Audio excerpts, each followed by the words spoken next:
আজকে হাঁসের মাংসের একটা রেসিপি শেয়ার করব। হুবহু এই রেসিপিটা ফলো করতে পারলে আপনার হাঁসের মাংস খেয়ে এর প্রশংসা সবাই করবে।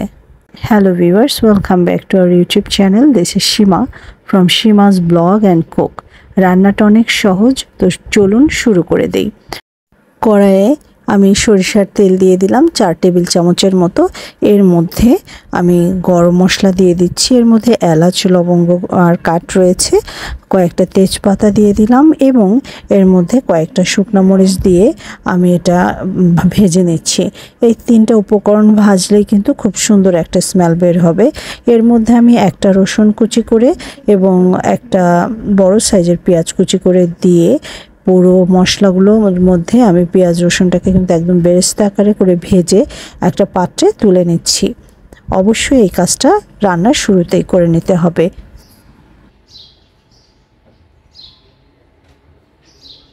এদিকে আমি হাঁসের মাংস কিন্তু ভালো করে ধুয়ে পানিটা ভালো করে ঝরিয়ে নিয়েছি। এতে করে কিন্তু হাঁসের মাংস থেকে কোনো বাজে গন্ধ আসবে না।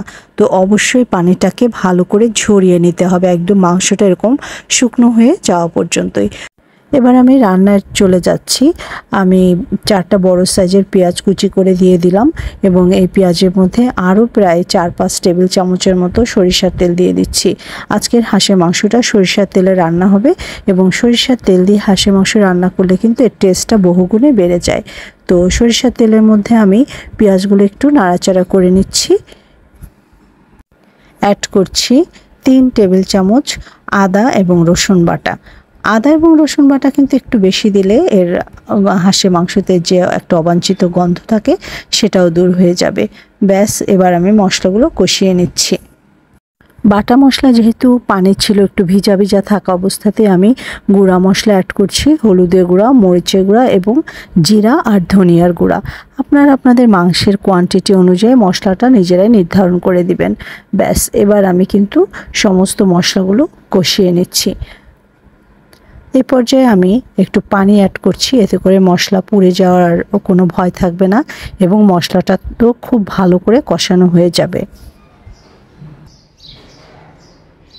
অ্যাড করছি স্বাদ মতো লবণ। মাংস এবং আমি যেহেতু একটু আলু দিয়ে রান্না করব, আলু মাংসের পরিমাণ অনুযায়ী মানে লবণটা আপনাকে দিতে হবে। মশলাটা কিন্তু বেশ ভালো করে কষানো হয়ে গেছে। এটার মধ্যে থেকে তেলগুলো কিন্তু উপরের দিকে ভেসে উঠেছে এবং পানিটাও কিন্তু মোটামুটি শুকিয়ে গেছে। এই পর্যায়ে আমি মাংসগুলো দিয়ে দিচ্ছি।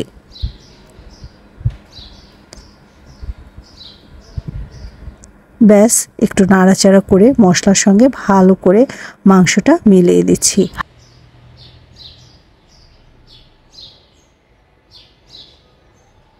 আজকের ভিডিওটি ভালো লাগলে লাইক, শেয়ার আর কমেন্টস করতে ভুলবেন না। মাংসটা আমি ঢাকা দিয়ে 5 মিনিট রাখবো। এর ফলে মাংসটা ছোট হয়ে আসবে এবং হাঁসের মাংসে প্রচুর পরিমাণে পানি থাকে, সেগুলো কিন্তু বের হয়ে আসবে। আর এই পানিটা কিন্তু অবশ্যই মাংস থেকে বের করে এনে তারপর আপনাকে ঝোলের পানিটা নিয়ে অ্যাড করতে হবে। এই পানিটা না ভালো করে শুকিয়ে যদি আপনি মাংসটা রান্না করেন, আপনি যত ভালোই রান্না করেন না কেন, হাঁসের মাংসের গন্ধ কখনোই যাবে না।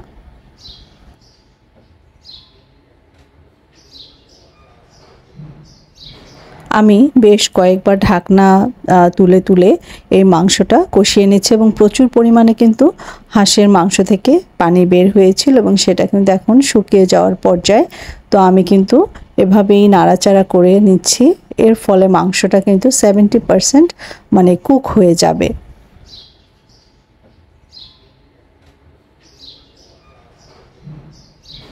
প্রায় 15 মিনিট ধরে আমি মাংসটা কষাচ্ছি। তো কষানোর এখন শেষের পর্যায়ে আমি কিন্তু ঢাকা দিয়ে কষিয়ে নিচ্ছি। অবশ্যই ঢাকা দিয়ে কষিয়ে নেবেন। এতে করে হাঁসের মাংস যদি শক্ত হয়, অনেক পুরানো হাঁস হয়, সেক্ষেত্রে মাংসটাও কিন্তু নরম হয়ে যাবে। তো দেখুন, এ পর্যায়ে কিন্তু মাংস থেকে খুবই ভালো একটা স্মেল বের হয়েছে এবং কষানোটাও মোটামুটি শেষের দিকে। আমি প্রায় আরও 5 মিনিটের মতো কষিয়ে নেব।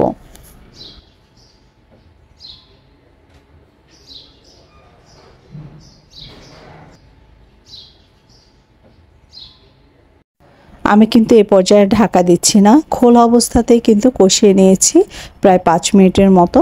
আর দেখুন, তেলটা একদম ছেড়ে দিয়েছে এবং মাংস কিন্তু অলরেডি ফুটতে শুরু করেছে, মানে নিচ থেকে চটচট করে একটা আওয়াজ হচ্ছে। তো আমি এবার আমার আলুগুলো দিয়ে দিচ্ছি। আর আলু দিয়ে হাঁসের মাংস খেতে আমার বেশ ভালো লাগে। আরেকটা রান্না হয় শুধু আলু ছাড়া, আবার কচু দিয়েও কিন্তু হাঁসের মাংস খেতে বেশ ভালো লাগে। আলু দিয়ে জাস্ট দু একটা নাড়াচাড়া করে এর মধ্যে আমি ওই যে আগে মশলা ভেজে রেখেছিলাম, পেঁয়াজ, তারপরে শুকনা মরিচ, তেজপাতা, ওগুলো আমি দিয়ে একটু নাড়াচাড়া করে নিচ্ছি। অলরেডি আমার মাংস কিন্তু 70% রান্না হয়ে গেছে, যেহেতু আমি ঢেকে ঢেকে কষিয়েছি। দেখুন এবার আমি পানি অ্যাড করছি। আমি যেহেতু আজকে রান্নাটা প্রেসার কুকারের মধ্যে করব, তাই আমি মাংস আর আলু সমান সমান পানি দিয়েছি। আপনারা যদি একদম ভুনা খেতে চান এর থেকেও কম পানি দিবেন, মানে আমি যে পানিটা এখন দিয়েছি এরও কম, মাংসের নিচে থাকবে। কিন্তু আমি একটু ঝোল ঝোল পছন্দ করি হাঁসের মাংসটা। তো দেখুন আমি একটু নাড়াচাড়া করে আপনাদের পানির পরিমাণটা দেখিয়ে দিচ্ছি। জাস্ট এরকম হবে। আমার কিন্তু এ পর্যায়ে চুলা বন্ধ করাই আছে। আমি কষানোর পরে যখন আলু দিয়েছি আর ঝোল দিয়েছি, আমার কিন্তু এখন কোনো চুলায় জাল নাই। এই অবস্থাতে একদম পারফেক্ট লবণটার জন্য আমি আরেকটু লবণ অ্যাড করে দিলাম, মানে আপনাকে সব এ পর্যায়ে চেক করে নিতে হবে। আমি পুরো মাংসটা প্রেসার কুকারে ট্রান্সফার করে দিয়েছি। বাকি 25% রান্না এখন প্রেসার কুকারে হবে।